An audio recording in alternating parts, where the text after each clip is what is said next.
علی بھائی بہت کرٹیکل سوال آ رہا ہے. یا اللہ خیر. میں ظاہری شکل و صورت میں بھی مرد ہوں اور میڈیکل معائنے کے بعد بھی کوئی مردانہ کمزوری ثابت نہیں ہوئی، لیکن اس کے باوجود مجھے عورتوں میں کوئی دلچسپی نہیں. اسی وجہ سے شادی سے بھی انکار کرتا ہوں. مجھ میں عورتوں کے لیے زیرو اٹریکشن ہے، جبکہ مردوں میں بہت اٹریکشن محسوس ہوتی ہے. لیکن مردوں والا تعلق تو آپ کی ویڈیو کی روشنی میں حرام ہی دکھائی دیتا ہے. پلیز مجھے بتائیں اسلام میں میرے لیے کیا حکم ہے، کیا شادی کروں یا نہ کروں؟ مہربانی فرما کر ڈیٹیل جواب دیجیے. انا للہ و انا الیہ راجعون. بات یہ ہے کہ میری ویڈیوز کی روشنی میں یہ جو ہے وہ قوم لوط والا عمل حرام نہیں ہے، بلکہ صحیح الاسناد احادیث کی روشنی میں حرام ہے. جی.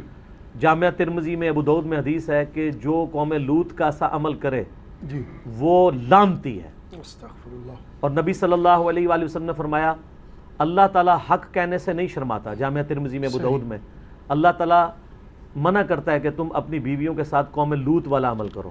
اور ترمذی ابو داؤد میں حدیث ہے کہ نبی صلی اللہ علیہ وآلہ وسلم نے فرمایا اللہ تعالیٰ نے اس چیز کو حرام قرار دیا ہے کہ کوئی مرد کے ساتھ ایسا عمل کرے یا کوئی مرد کسی عورت کے ساتھ ایسا عمل کرے. نعوذ باللہ من ذالک. اس کے اوپر میرا سیکس کے اوپر ایک ڈیٹیل لیکچر ہے، مسئلہ نمبر 155، وہ آپ دیکھ لیں. لیکن وہ میں ریکویسٹ کروں گا، میں بار بار کہتا ہوں کہ میرے سیکس کے اوپر ریلیٹڈ جو لیکچرز ہیں وہ ایک ہی لیکچر ہے جس کے کلپ بنے ہوئے ہیں. عورتیں عورتوں میں بیٹھ کے دیکھیں، مرد مردوں میں، یعنی اختلاط میں نہ دیکھا جائے. اس کے شروع میں نے اناؤنسمنٹ یہ کی تھی. باقی تو میرے اندر یہ کیپیبلٹی نہیں ہے کہ میں اس طرح کے ایشوز کے اوپر آئے دن، آپ کو پتہ ہے یہاں تو وہ لال داڑھی والی سرکار جو ہے وہ روزانہ انہوں نے کوئی نہ کوئی سیکسی قسم کا کلپ چڑھایا ہوتا ہے. میری ایک کمپیٹنسی نہیں، سیدھی سی بات ہے. میں نے ایک کلپ ریکارڈ کرا کے اس کو بند کر دیا تھا اس ٹاپک کو. چونکہ یہ ٹرانسجینڈرز کا جو ایشو ہے، ہیجڑوں والا اور مخنثین والا، یہ چونکہ ایک کریٹیکل ایشو ہے اور یہ لوگوں کے ساتھ یہ مسئلے ہیں. ایسے جو شخص ہے اس کو سب سے پہلے میڈیکلی اپنا علاج کروانا چاہیے، چیک کرنا چاہیے کہ یہ کہیں ہیجڑا تو نہیں ہے. اور یہ ہجڑا ہونا کوئی عیب نہیں ہے، اللہ تعالیٰ نے یہ نہیں پیدا کیا ہے، اس طرح لوگوں کو بنایا ہے. اس کے اوپر میرا خیال ہے کوئی عیب والا معاملہ نہیں ہے، کوئی اس کے اوپر کسی کو آر نہیں دلانی چاہیے. اور نہ اس حوالے سے اگر کسی کو اللہ تعالیٰ نے اس آزمائش میں ڈال دیا ہے آپ اس کے اوپر کوئی اس طرح کے کومنٹس پاس کریں. جو مخنث ہیں جی ان کے بارے میں آپ کو احادیث مل جائیں گی. ابو داؤد کے اندر ایک حدیث موجود ہے کہ نبی صلی اللہ علیہ وآلہ وسلم نے ایک ہجڑے کی آپ کو شکایت کی گئی کہ اس نے ہاتھ اور پاؤں میں مہندی لگائی، یعنی عورتوں کی مشابہت اختیار کی، تو آپ نے اس کو مدینہ شریف سے باہر نکال دیا. لیکن یہ روایت اصول محدثین پہ ضعیف ہے. البتہ اس کو سپورٹیو ایک حدیث ہے جو بخاری اور مسلم دونوں میں موجود ہے. ام سلمہ سلام اللہ علیہ ام المومنین ہے، نبی علیہ السلام ان کے پاس آئے تو وہاں پہ ایک ہجڑا بیٹھا ہوا تھا. مخنث کہتے ہیں عربی میں ہجڑے کو، تیسری مخلوق بھی ہم کہہ دیتے ہیں، پنجابی میں خسرا بھی کہہ دیتے ہیں اور ٹرانسجینڈر کہہ دیتے ہیں انگلش کے اندر.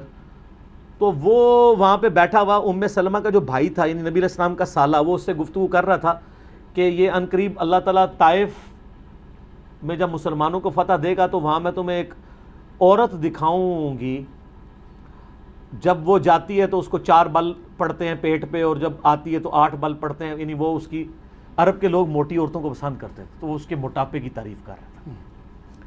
تو نبی علیہ السلام نے یہ بات سن لی. آپ صلی اللہ علیہ وسلم نے اس ہجڑے کو اٹھایا اور ام سلمہ سے کہا یہ مخنث تمہارے پاس نہ آیا کریں. اس طرح کے مخنث جو عورتوں کی اس طرح کی باتیں بیان کرتے ہیں. ویسے ایک ہجڑے کا اور عورت کا پردہ کوئی نہیں ہے، اس کے اندر تو عورتوں کے لیے اٹریکشن ہی کوئی نہیں ہوتی. لیکن اس طرح کے ہجڑے جو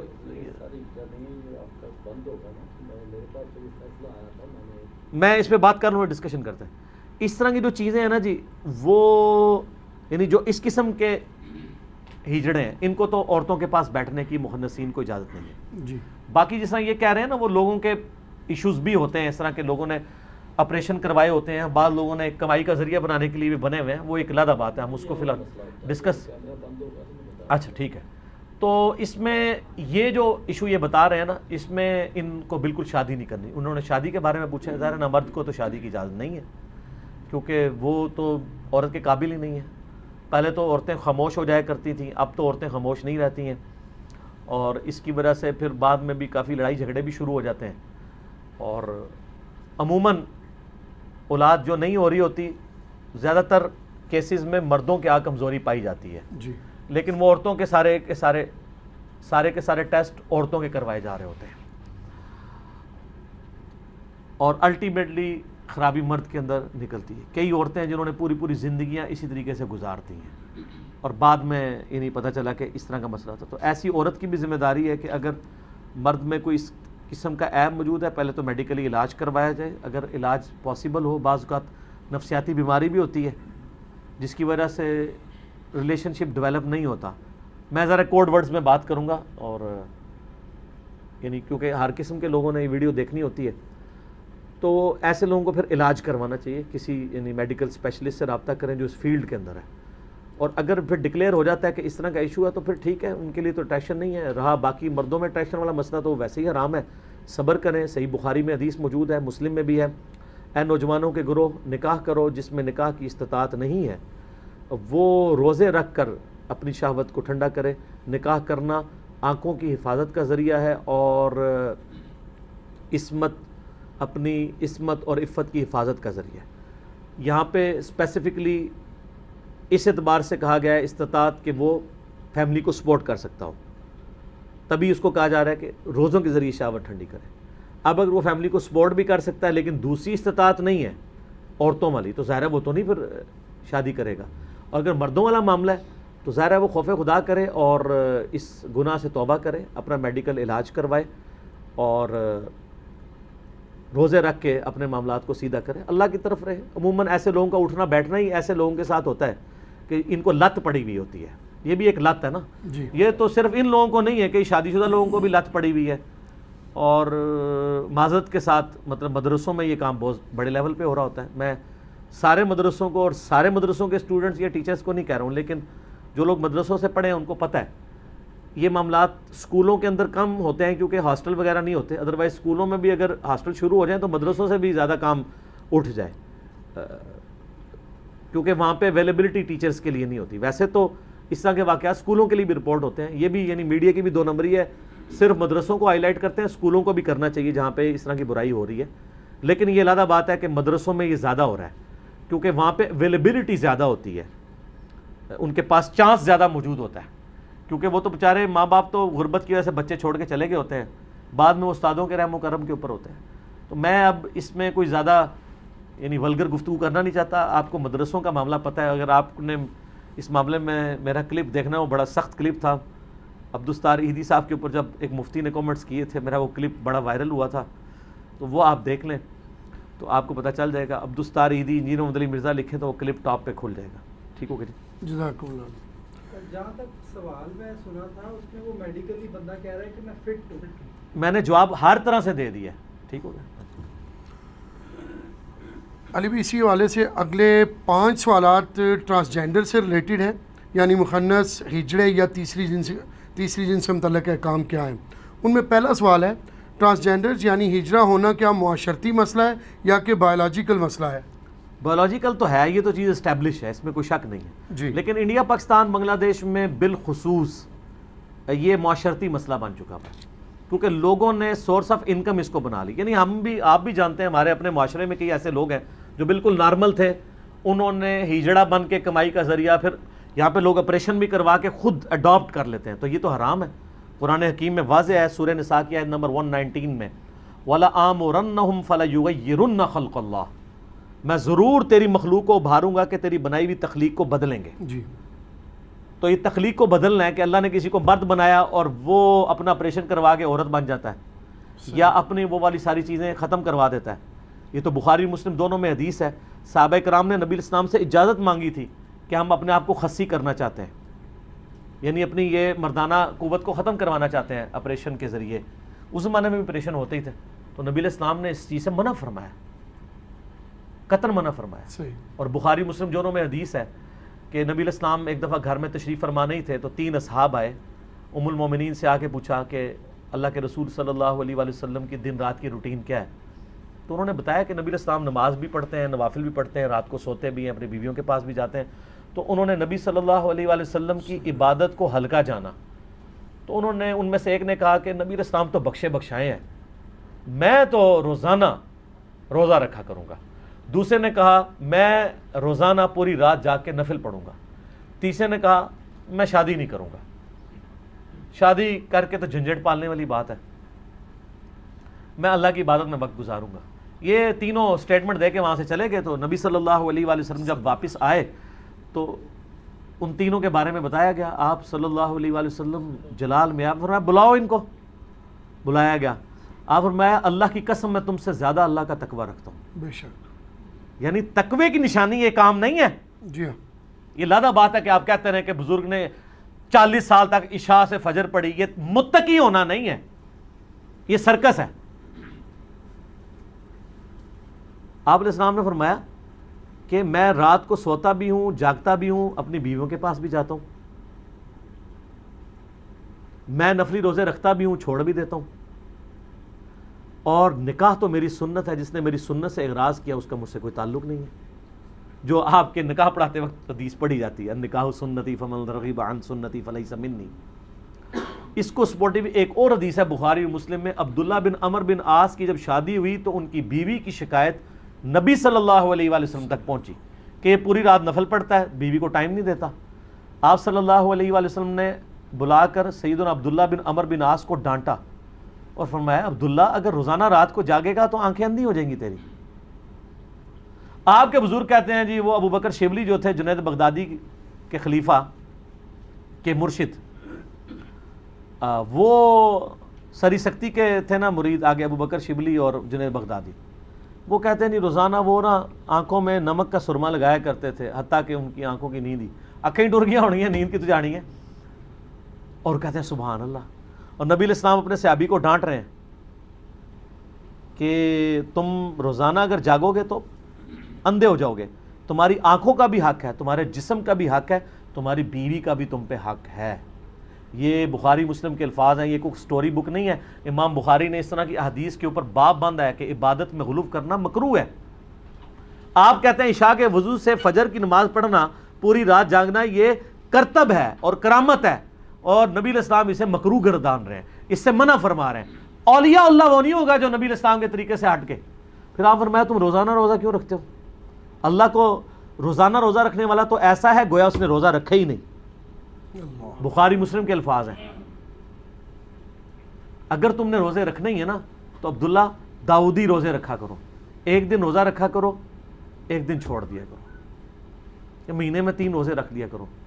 ان کا نہیں یا رسول اللہ 3 روزے نہیں, میں زیادہ استطاعت رکھتا ہوں. الٹیمیٹلی آپ فرمایا چل ایک دن رکھا کر, ایک دن چھوڑ دیا کر. جب وہ بوڑھے ہو گئے نا, بخاری مسلم میں الفاظ ہیں, وہ کہتے ہیں مجھے اب یاد آ رہا ہے میں 3 پہ اکتفا کر لیتا, کیونکہ بخاری مسلم میں حدیث ہے جو مہینے میں 3 روزے رکھتا ہے وہ گویا ایسا ہے جیسے ہمیشہ روزے رکھنے والا ہے. اور اس سے بھی آسان طریقہ صحیح مسلم میں جو رمضان کے روزے رکھے اس کے بعد 6 روزے شوال کے رکھ لے, چاہے کنزیکٹیو ساتھ رکھے چاہے پورے مہینے میں سکیٹرڈ کر کے رکھے. اور یہ بھی ضروری نہیں کہ ایک فوراً بعد رکھے اور باقی بعد میں رکھ لے, نہیں, جب مرضی رکھے تو اس سے گویا ایسا ثواب ملے گا کہ ہمیشہ روزہ رکھنے والا ہے, کیونکہ پوری زندگی وہی عمل کرتا رہے. تو یہ آسانیاں دین کے اندر دی گئی ہیں. اس طرح کے معاملات کر کے اور ایسے طریقے کرنا, یہ لوگ معاشرتی مسئلہ, بایولوجیکل سے زیادہ معاشرتی مسئلہ ہے. باقی یہ چیز ظاہر ہے میڈیکلی اسٹیبلش ہے کہ ایسے لوگ ہوتے ہیں, لیکن یہ ایسے لوگ بہت کم ہوتے ہیں. اس لیے قرآن و سنت میں آپ کو ایز سچ ان کے احکامات نہیں ملیں گے جی, کیونکہ یہ 0.00001% بھی نہیں ہے انسانیت کا. زیادہ تر اڈاپٹیڈ لوگ ہیں جنہوں نے یہ ساری چیزیں اڈاپٹ کی ہوئی ہیں. باقی جو اس طرح کے ایشوز ہیں تو پھر وہ دیکھا جائے گا. ان میں بھی یعنی 2 ٹائپس ہوتی ہیں, جو واقعی اوریجنل ہجڑے یا مخنث عربی میں کہتے ہیں یا ٹرانسجینڈر ہیں. جو اوریجنل والے ہوں گے نا وہ ان میں بھی پھر ڈویژن ہوتی ہے, کچھ مردوں کے زیادہ قریب ہوتے ہیں, کچھ عورتوں کے زیادہ ہوتے ہیں. تو اس اعتبار سے پھر ان کے احکامات دیکھے جائیں گے. ٹھیک ہے, جزاکم اللہ. اسی زمانے اگلا سوال علی بھی آ رہا ہے, ٹرانسجینڈر یعنی ہجڑا کی کتنی اقسام ہیں اور اس کا فیصلہ کون کرے گا؟ ہاں, اس کا فیصلہ ڈاکٹر کرے گا, علماء سے نہیں کروانا آپ نے, کیونکہ علماء کا جو چیک کرنے کا طریقہ ہے وہ بہت خطرناک ہوگا, وہ آپ نہیں متحمل اس کے ہو سکتے. تو آپ یہ چونکہ فیلڈ ہی ڈاکٹروں کی ہے, جیسے غامدی صاحب نے کہا تھا کہ چاند دیکھنے کا کام مولویوں کا ہی نہیں ہے. وہ تو مطلب جو لوگ یہ انسٹرومنٹس یوز کر سکتے ہیں, محکمہ موسمیات سے تعلق رکھتے ہیں, ان لوگوں کا کام ہے. ٹھیک ہے, ہاں علماء مطلب ان کو شرعی مسئلہ ضرور بتائیں گے, باقی ایکسپرٹیز تو ان کی ہیں. اور میرا ایک معصومانہ سوال ہے کہ آپ کے جب مریض بیمار ہوتے ہیں آپ تو اٹھا کے بزرگوں کے پاس لے جاتے ہیں, بزرگ جب بیمار ہوتے ہیں ان کو آپ آغان لے جاتے ہیں, ان کو بھی اٹھا کے کسی مزار پہ لے جایا کریں نا. جی, کتنے بزرگوں کے پیشاب بند ہوتے ہیں یا ان کے گردے فیل ہوتے ہیں تو ڈائلسس پہ وہ شفا انٹرنیشنل میں اور آغا خان میں لگے ہوتے ہیں. آپ کے جب ڈائلسس پہ آتے ہیں آپ جا کے قبروں کی مٹی چٹوا رہے ہوتے ہیں. کتنی بڑی دو نمبری ہے ان کی. ان کو کیوں نہیں قبروں کی مٹی چٹواتے ہیں؟ ان کو کیوں ہاسپٹلس میں داخل کرواتے ہیں؟ اسی کہ اس وقت یہ صحیح بات کر رہے ہوتے ہیں کہ بھئی یہ فیلڈ ہے ڈاکٹروں کی، ڈاکٹروں کے پاس جا کے علاج کرائیں گے. نبی علیہ السلام بخاری مسلم میں کتنی حدیث ہیں، صحابہ کرام کو جب بیماریاں ہوتی تھی تو طبیبوں کے پاس بھیجتے تھے جس کی فیلڈ ہے. یہاں ان کی یہ فیلڈ ہی نہیں ہے. یہ ڈاکٹر فیصلہ کرے گا، بلکہ ڈاکٹرز کا بھی پینل ہونا چاہیے جو مطلب ان بائزڈ ہو کے فیصلہ کرے. جی نبی صلی اللہ علیہ وسلم نے تو کلیئر کٹ جو ایکسپرٹس ہیں نا ان کی طرف جانے کا حکم دیا. قرآن میں ہے فَاسْأَلُوا أَهْلَ الذِّكْرِ إِن كُنتُمْ لَا تَعْلَمُونَ. اگر تمہیں علم نہیں ہے تو اہل علم سے پوچھو، اہل ذکر سے. جو فیلڈ ہے، جیولوجی کی بات ہے جیولوجسٹ بتائے گا، اسٹرونومی کی بات ہے اسٹرونومی کی فیلڈ کا اسٹرونومر بتائے گا. اسی طریقے سے ایمبریولوجی کی فیلڈ کا تعلق ہے وہ گائنی کا ڈاکٹر بتائے گا. اور نبی علیہ السلام کتنے منصف مزاج ہیں. صحیح مسلم میں اوپر تلے 4 حدیث ہیں. آپ صلی اللہ علیہ وآلہ وسلم ایک جگہ سے گزرے، وہاں پہ لوگ گرافٹنگ کر رہے تھے، پیوند کاری. آپ نے فرمایا اگر یہ پیوند کاری نہ کرو کھجوروں کی تو کیا ہے؟ تو انہوں نے کہا یا رسول اللہ اس کے فصل زیادہ ہوتی ہے. آپ فرمایا اگر نہ کرو تو کیا ہے؟ بس اتنا کہہ کے چلے گئے. آپ نے کوئی مشورہ نہیں دیا کہ ضرور کرو یا نہ کرو. انہوں نے اس سال وہ گرافٹنگ نہیں کی، ان کی فصل کم ہو گئی. وہ شکایت لے کے نبی علیہ السلام کے پاس آ گئے، کہا یا رسول اللہ ہم نے اس دفعہ پیوند کاری نہیں کی ہے تو فصل کم ہوئی ہے. تو آپ علیہ السلام فرمایا میں نے تمہیں منع تو نہیں کیا تھا، یہ میرا ایک مشورہ تھا دنیاوی طور پہ. اور آپ علیہ السلام نے ساتھ ارشاد فرمایا اگر میں کوئی بات اللہ کے ریفرنس سے تمہیں دین کی بتاؤں وہ ماننا تم پہ واجب ہے. اگر میں اپنے دنیاوی ایکسپیرینس سے تمہیں کوئی تمہارے دنیاوی معاملات میں بات بتاؤں تو انتم اعلم بامر دنیاکم، تم دنیا کے کاموں کو مجھ سے بہتر سمجھتے ہو. ظاہر ہے نبی علیہ السلام کی وہ فیلڈ نہیں ہے. جی نبی صلی اللہ علیہ وسلم ہمیں ایٹم بم بنانے کا فارمولہ تو نہیں دیں گے. آپ کی جو فیلڈ تھی اس طرح کی ایکسپرٹیز تھی بھیڑ بکریاں چرانا، وہ تو ٹھیک ہے. لیکن عرب کے لوگوں سے اگر یہ پوچھا جائے کہ بھینس کی عادتیں کیا ہیں، وہ تو آپ کو کوئی سیابی بھی نہیں بتا سکے گا، کیونکہ وہاں کا جانور تو گائے ہے.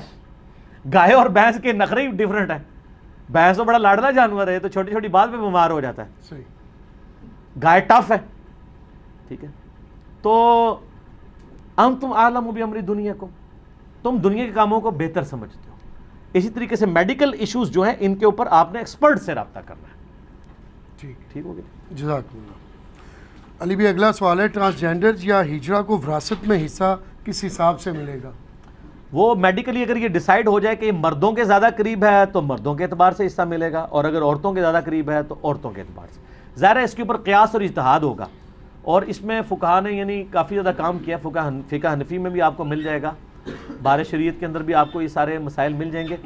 قرآن و سنت میں بنیادی چیزوں سے ان چیزوں کو اخذ کیا گیا ہے، اور یہ اسلام کی خوبصورتی ہے کہ اس نے اس کو اجتہاد پہ چھوڑا ہے. اگر اس کو ڈیفینیٹ بتا دیتا ہمارے لیے مصیبت کھڑی ہو جاتی.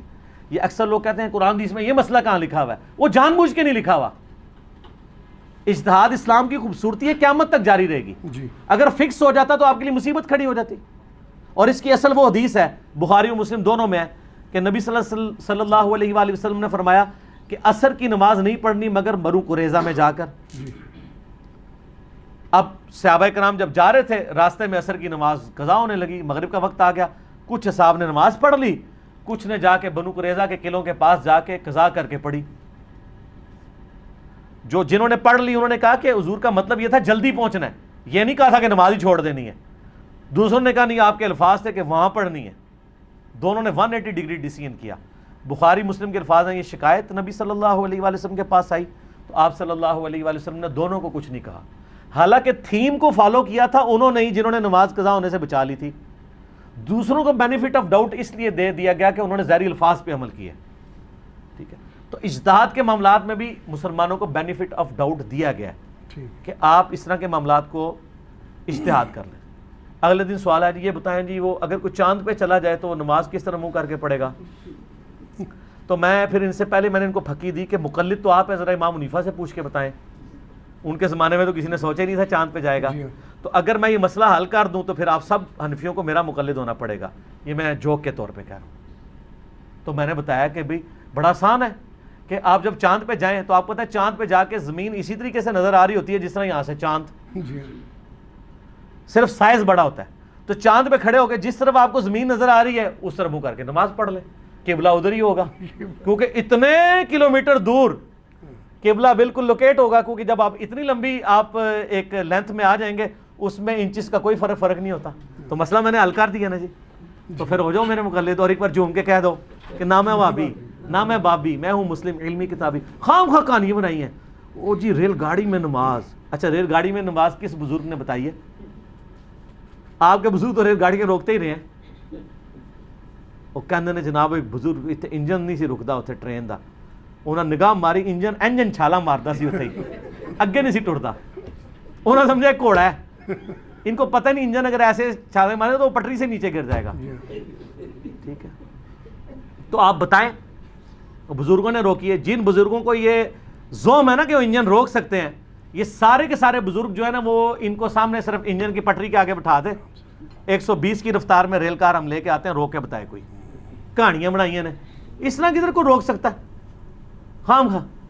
اچھا پھر بزرگ ہر جگہ بھی آ جاندے نے، کہندے نے مڑ مڑ کے ساڑے بزرگاں نوں رگڑدا. کہ کریے بزرگاں نے خرابی بڑی وڈی لیول دی پائی ہے. جب تک کتے کو آپ کنویں سے نہیں نکالیں گے ڈول نکالنے سے پاک نہیں ہوگا. جو فرسودہ نظریات قرآن و سنت کے مقابل داخل کر دی انہوں نے دین میں، یہ ساتھ ساتھ نکالنے ضروری ہیں. صرف ڈول نہیں نکالنے، میں ڈول بھی نکالتا ہوں اور ان کو بھی نکالتا ہوں. ٹھیک ہو. جزاک اللہ. علی بھی اگلا سوال ہے، کیا ٹرانسجینڈر یا ہجرہ اپنی مرضی سے اپنا جینڈر اختیار کر سکتا ہے؟ نہیں کر سکتا جی. اچھا اگر یہ اس سے اختیار کرنے سے مراد یہ رہے گا کہ وہ ٹرانسجینڈر تو ہے لیکن وہ ڈکلریشن میں اپنے آپ کو مرد کے قریب کر لے یا عورت کے، تو وہ بےایمانی کر رہا ہوگا. مرد کے قریب ہے تو ڈاکٹر ڈیسائیڈ کرے گا، وہ خود ڈیسائیڈ نہیں کرے گا.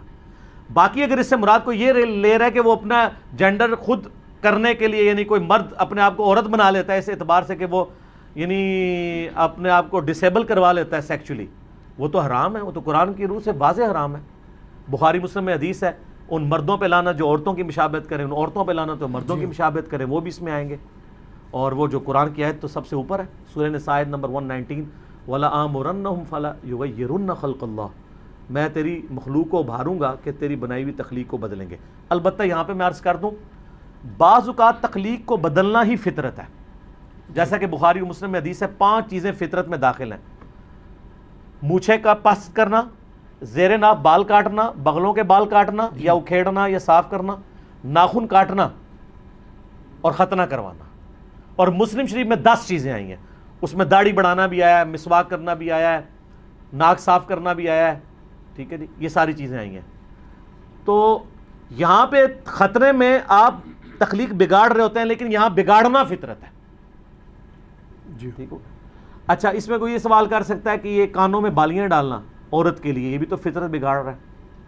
نہیں، مرد تو نہیں ڈال سکتا، عورت کے لیے یہ خوبصورتی کی علامت ہے. قرآن میں بھی آیا نا عورت کے بارے میں کہ زیورات میں لدی ہوئی ہوتی ہے. زینت. جی.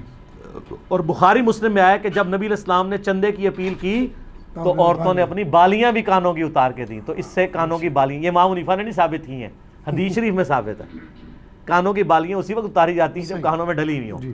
تو یہ تخلیق بگاڑنا نہیں. اس طریقے سے ناک چھدوانا یہ تخلیق بگاڑنا نہیں ہے. تخلیق بگاڑنا وہ ہے جو آپ ایک ڈومیننٹ چینج کر دیں گے. وہ تو ایون اپنے بالوں میں کریں. صحیح مسلم میں حدیث ہے، نبی علیہ السلام نے قضا کرنے سے منع کیا ہے کہ کوئی بالوں کا حصہ ریموو کر کے آپ پٹی بنا لیں، دوسری چھوڑ دیں، ایسے فٹ بالروں نے کی ہوتی ہے، یہ بھی منع ہے. تو اس حوالے سے یہ چیز کلیئر ہوگی. آخری سوال ہے علی بھی، کیا اسلام میں ٹرانسجینڈرز کے نماز جنازہ کا کوئی خاص طریقہ ہے؟ ٹرانسجینڈرز کے نماز جنازہ کا کوئی خاص طریقہ نہیں ہے، لیکن یہ بات حقیقت ہے کہ آپ نے ہجڑوں کا یا مخنثین کا یا ٹرانسجینڈرز کا عموماً جنازہ ہوتے ہوئے دیکھا نہیں ہوگا. یہ عموماً رات کے وقت خود ہی جنازہ پڑھ کے، جنازہ کیا ان کو نماز بھی نہیں پڑھنی آتی. یہ تو اللہ بھلا کرے تبلیغی جماعت کا، جنہوں نے پہلی دفعہ ان کو بھی کوئی انسانیت میں سمجھتے ہوئے ان کی جماعتیں نکالنی شروع کی ہیں، ان میں دعوت و تبلیغ کا کام شروع کیا ہے. ہجڑوں کی جماعتیں باقاعدہ نکلتی ہیں تبلیغی جماعت کی. جناب انہوں نے اس پورشن کو ان اٹینڈڈ نہیں چھوڑا. اور بڑے بڑے نیک ہجڑے ہیں جو اپنے سارے کام چھوڑ کے ان کاموں میں آ چکے ہیں. جنازے کا اس لیے ہوتا ہے کہ جنازہ عموماً ان کا پبلکلی پڑھا نہیں جاتا، رات کے اندھیرے میں یہ خود ہی پڑھ کے دفنا دیتے ہیں. اس وجہ سے عام لوگوں میں ان کے اناؤنسمنٹ بھی نہیں ہوتی. ایک پوری ایک کمیونٹی میں رہ رہے ہوتے ہیں. حتیٰ کہ جن گھروں میں کوئی ہجڑے پیدا بھی ہو جائیں، ہجڑے آ کے لے جاتے ہیں. حالانکہ ماں باپ کو بھی ایسا نہیں کرنا چاہیے، یہ بھی معاشرے کا حصہ ہیں، آپ ان کو یعنی پالیں. ظاہر اللہ نے دیکھیں ایک طرف اگر اللہ آپ کو ہجڑا دے دے، اس کے بدلے میں آپ کو ایک پیرلل بچہ مل جائے، پیرالائز ہوا ہو، فالج گرا ہوا ہو، تو دونوں میں سے کس کی پرورش کرنا آسان ہے؟ صحیح بات. ہجڑے کی. تو اللہ کا شکر ادا کریں. اگر کسی کے گھر ہو جاتا ہے تو کہیں شکر ہے یا اللہ اس کو آزاد تو نے پورے دیے، ایک چیز ڈسیبل رکھی نا. تو یہ معاشرے میں بڑا یہ پسا ہوا طبقہ ہے. اور میں آپ کو پرسنلی بتاؤں، میں عموماً فقیروں کو جھڑکی تو نہیں دیتا ہوں، لیکن مال پانی بھی نہیں دیتا. مجھے پتہ زیادہ پروفیشنل ہوتے ہیں، لیکن مجھ سے اگر کوئی ہجڑا آ کے مانگتا نا تو میں ضرور دے دیتا ہوں. یہ پسا ہوا طبقہ ہے اس معاشرے کا، حقیقت بات ہے. اگرچہ اس میں کئی لوگ پروفیشنل بھی بنے ہوئے ہیں، لیکن ظاہر ہمارے پاس تو کوئی جج کرنے کا طریقہ نہیں ہے صحیح کہ کون پروفیشنل ہے. باقی ایک چیز ہے، یہ بڑے آرگنائز ہیں. ان کا آپ لوگوں تو ایک امیر کے اوپر متفق نہیں ہو رہے. ایک سیاسی جماعت ہے وہ دوسرا پولیٹیکل لیڈر کو نہیں مانتی ہے، ٹھیک ہے، لیکن ہجڑوں کے اندر ہر شہر کے اندر ایک ان کا لیڈر ہوتا ہے. جی. اس کو کیا کہتے ہیں؟ بیبے بھی کہتے ہیں، بیبے. گورو بھی کہتے ہیں. اور یہ پوری دنیا میں ہے، امریکہ میں، یورپ میں. آپ یوٹیوب پہ پورے پروگرام دیکھیں ان کے اوپر، مختلف چینلز نے کیے ہوئے ہیں. تو پھر ملکی لیول پہ بھی ایک ہوتا ہے، پھر جب کوئی فوت ہوتا ہے تو اس کی جگہ سکسیسر اس کا بنایا جاتا ہے. پورا ان کا ایک آرگنائز سسٹم چل رہا ہوتا ہے. باقی یہ ہے کہ ان میں بھی بریلوی بھی ہیں، دیوبندی بھی ہیں، اہل حدیث بھی ہیں، شیعہ بھی ہیں، سکھ بھی ہیں، عیسائی بھی ہیں. فرقے تو ہیں ہی ہیں نا. تو وہ اسی طریقے سے چل رہے ہیں. نفرت نہیں کرنی چاہیے. اور میں یہ سمجھتا ہوں کہ صرف ہجڑوں کا مسئلہ نہیں ہے، جو لوگ نارمل مرد ہیں نا انہوں نے بھی ان کو اعلی کار بنایا ہوا ہے اپنا. سب سے بڑے مجرم اس حوالے سے وہ بھی ہیں. گورنمنٹ بھی مجرم ہے کہ ان کے کوئی حقوق دے. جس طرح پچھلی دفعہ چیف جسٹس نے نوٹس لیا تو کم از کم ان کو شناختی کارڈ والا ایشو تو ریزالو ہوا. اب یہ نوکری بھی حاصل کر سکتے ہیں، ڈکلیئرڈ بھی ہو سکتے ہیں شناختی کارڈ کے اوپر، ورنہ ان کے لیے بڑی مشکل ہو گئی تھی. اور کئی لوگوں کو نوکریاں ملی بھی ہیں، بڑے بڑے پڑھے لکھے ہجڑے بھی موجود ہیں. اور نفرت بالکل نہیں کرنی چاہیے. معاشرے کا پسا ہوا طبقہ ہے، بہت زیادہ پسا ہوا طبقہ ہے. ان کے ساتھ حسن سلوک کرنا چاہیے. یعنی میں اس ویڈیو کی وساطت سے، چونکہ میرا پیغام پوری دنیا میں لوگوں تک پہنچتا ہے. باقی آپ کسی کے میڈیکل ٹیسٹ کروانے کے پیچھے درپے نہ ہو، وہ اس کا معاملہ ہے، اللہ کا معاملہ ہے. کسی کے گھر پیدا ہو جائے وہ ہجڑوں کے حوالے نہ کرے کہ اس کو وہ برائی میں ڈال دیں گے، وہ اسی قسم کی وہ قوم لوط والا عمل شروع کر دیں گے. اس کا وبال بھی آپ کے اوپر ہوگا. پالیں. کئی لوگ ہیں جنہوں نے بچے پالے ہیں، لیکن بعد میں یہ ظلم بھی نہ کریں کہ ایسے بچوں کی آپ شادی کرا کے لوگوں کو آزمائش میں ڈال دیں، لوگوں کی بچیاں جو ہیں وہ آزمائش میں ڈال دیں. ایسا بھی نہیں ہونا چاہیے، ورنہ مصیبت کھڑی ہو جاتی ہے. اور اگر کوئی اس سے پہلے کر چکا ہے تو فوراً سے پہلے تنسیخ نکاح کروائیں، خلا یا طلاق والا معاملہ کر کے ایسے لوگوں کو علیحدہ کریں. یہ ظلم ہے عورت کے ساتھ. پھر ایسے لوگوں کی بیویاں پھر وہ ناجائز طریقوں میں انوالو ہو جاتی ہیں. معاشرے کے لیے پھر ایسے لوگ ناسور بن جاتے ہیں. لیکن یہ سب کی سب چیزیں ظاہر ہے ہم تو صرف اصلاحی بیان کر سکتے ہیں. حکومت کا کام ہے کہ حکومتی لیول کے اوپر ان ایشوز کو ریزالو کیا جائے. جس طرح پچھلی دفعہ یعنی سپریم کورٹ نے ڈیسیژن کر کے کم از کم ان کی آئیڈینٹی والا معاملہ تو شناختی کارڈ والا حل کیا. باقی سارے ان کے حقوق کے حوالے سے بھی گورنمنٹ کو، این جی اوز کو ساتھ ملا کے ان ایشوز کے اوپر کام کرنا چاہیے. لیکن یہاں پہ تو جو نارمل مرد و عورت ہیں ان کے حقوق کا بھی مسئلہ ہے. ان بیچاروں کو کس نے پوچھنا ہے؟ لیکن مجھے حیرانگی یہ ہے کہ جو دیندار لوگ ہیں جب وہ اس طرح کے کام کر رہے ہوں اور ان کے ساتھ چھیڑخانیاں کر رہے ہوں اور مذاق کا ذریعہ بنایا ہوتا ہے، کہیں بیچارے کہیں سے گزر جائیں لوگ آوازیں کستے ہیں، پھبتیاں لگاتے ہیں، اور وہ بھی آگے سے مطلب اس طرح کرتے ہیں، تو خاموشی کا بائیکاٹ کرنا چاہیے. لوگوں کو منع کرنا چاہیے، یار یہ اللہ کی مخلوق ہے، اللہ نے پیدا کیا ہے. آپ بھی ایسے ہو سکتے تھے، اللہ نے ان کو ایسا کیا ہے. ان کو یا اگر وہ خود بھی ہوئے ہیں تو اپنے حالات و واقعات کی وجہ سے ہوئے ہیں. ہو سکتا ہے آپ پہ یہ حالات و واقعات آتے آپ اس سے بھی زیادہ برا پرفارم کرتے. میں تو ہمیشہ ورسٹ کنڈیشن کو دیکھتا ہوں. اللہ کا شکر ادا کرنا چاہیے. اور قطعاً کسی کے ساتھ اس طرح کی یعنی دشمنی والا رویہ نہ رکھیں، نہ کسی کا ٹھٹا اور مذاق اڑائیں. اللہ سے ڈریں. ایک مسلمان کا یہ ایٹیچیوڈ ہونا چاہیے. ٹھیک ہو گیا؟ ختم ہو گئے سوال. اللہ تعالیٰ سے دعا ہے جو حق بات میں نے کہی اللہ تعالیٰ ہمارے دلوں میں راسخ فرمائے. اگر جذبات میں میرے منہ سے کوئی غلط بات نکل گئی اللہ تعالیٰ ہمارے دلوں سے محو کر دے. ہمیں کتاب و سنت کی تعلیمات پر عمل کر کے دوسرے بھائیوں تک پہنچانے کی توفیق عطا فرمائے.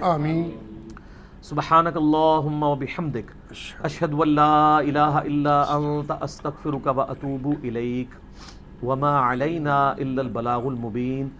جزاکم اللہ خیرا و احسن الجزاء.